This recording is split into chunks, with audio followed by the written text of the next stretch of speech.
हम गुंजन चौधरी मैथिली गुंजन चैनल पर समस्त मिथिलावासी के स्वागत करै छी। आइ हम एकटा परिछन गीत ल क उपस्थित छी। अहाँ सबसे आग्रह करै छी जे गीत के अंत तक जरूर सुनब। पूरब पश्चिम सँ अयलै सुंदर दुल्हा से अयलै सुंदर दुल्हा, जुड़ाब लगली हे जुड़ाब लगली हे सासु अपनी नैनमा, जुड़ाब लगली हे सासु अपनी नैनमा। अरिछि परिछि सासु अइली अंगनमा से अइली अंगनमा, शुभ शुभ गाब लगली हे मंगल गानमा से, जुड़ाब लगली हे सासु अपनी नैनमा।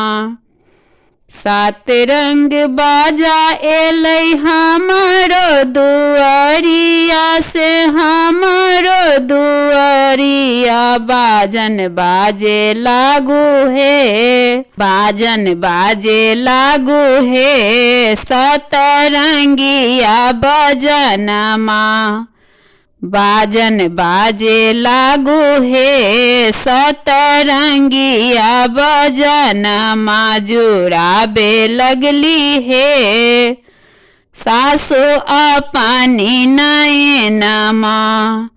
निरेखु सासु हे सखी सुंदर पहुनमा, निरेखु सासु हे सखी सुंदर पहुनमा।